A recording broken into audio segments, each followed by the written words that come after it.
తెలంగాణలో గత 10 ఏళ్లు గులాబీ బాస్ కేసీఆర్ పాటించిన వ్యూహాన్ని రాష్ట్రంలో కాంగ్రెస్ అధికారంలోకి వచ్చిన వెంటనే రేవంత్ రెడ్డి కొనసాగించారు. అదే తొలి కార్యక్రమం ఆపరేషన్ ఆకర్ష్ అని చెప్పాలి. ప్రధాన ప్రతిపక్షంలోని ఎమ్మెల్యేలు, ఎమ్మెల్సీలను కాంగ్రెస్ హక్కును చేర్చుకొని సమీకరణాలు మార్చాలని చూసింది. అవసరాన్ని, అవకాశాన్ని చూసుకొని బీఆర్ఎస్ ఎమ్మెల్యేలు కూడా పార్టీలు మారడం మొదలుపెట్టారు. ఇంకేముంది, బీఆర్ఎస్ లో కేసీఆర్, కేటీఆర్, హరీష్ రావు, కవిత మాత్రమే మిగులుతారని, మిగతా వారంతా జై రేవంత్ అనేస్తారని అంతా ఎదురు చూశారు. తొలినాళ్లలో అదే ట్రెండ్ కనిపించినా ఆ తర్వాత పార్టీ ఫిరాయింపుల అంశం కోర్టుకు చేరడంతో జాయినింగ్ ఎక్స్ప్రెస్ కు కాస్త బ్రేకులు పడ్డాయి. ఇప్పుడు తాజాగా కోర్టు స్పీకర్ నిర్ణయానికి వదిలేస్తూ బీఆర్ఎస్ కు బిగ్ షాక్ ఇవ్వడంతో గులాబీ పార్టీ డిఫెన్స్ లో పడింది. ఈ నేపథ్యంలోనే తెలంగాణలో ఆపరేషన్ ఆకర్ష్ మళ్లీ షురూ కాబోతున్నట్లు తెలుస్తోంది.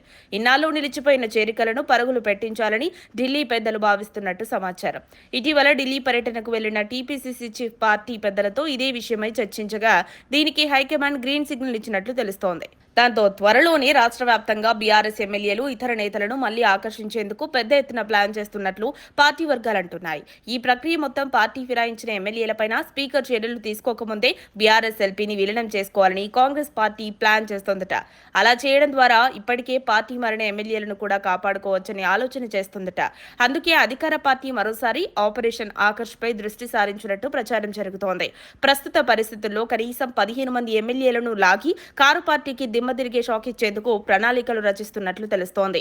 ముఖ్యంగా సీఎం రేవంత్ రెడ్డి సొంత జిల్లాలో ఇన్నాళ్లుగా నిలిచిపోయిన ఎమ్మెల్సీ చల్లా వెంకట్రామిరెడ్డి, అలంపూర్ ఎమ్మెల్యే విజయుడికి తొలుత పార్టీ కండువా కప్పే ఆలోచనలు టీపీసీసీలో ఉన్నట్టు తెలుస్తోంది. పాలమూరు జిల్లాలో ఈ ఇద్దరు నేతలను చేర్చుకోవడం ద్వారా ఆపరేషన్ ఆకర్షణను తిరిగి మొదలు పెట్టామనే సంకేతాల్ని ప్రతిపక్ష బీఆర్ఎస్ పార్టీకి ఇవ్వాలని అనుకుంటోందట. మరోవైపు బీఆర్ఎస్ పార్టీకి చెందిన ఓ మాజీ మంత్రి సైతం టీపీసీసీకి టచ్లోకి వెళ్లినట్లు చెబుతున్నారు. గతంలో తెలుగుదేశంలో ఎమ్మెల్యేగా పనిచేసిన ఆ మాజీ మంత్రి తనకున్న పరిచయాలతో అధికార పార్టీలో చేరాలని భావిస్తున్నారట.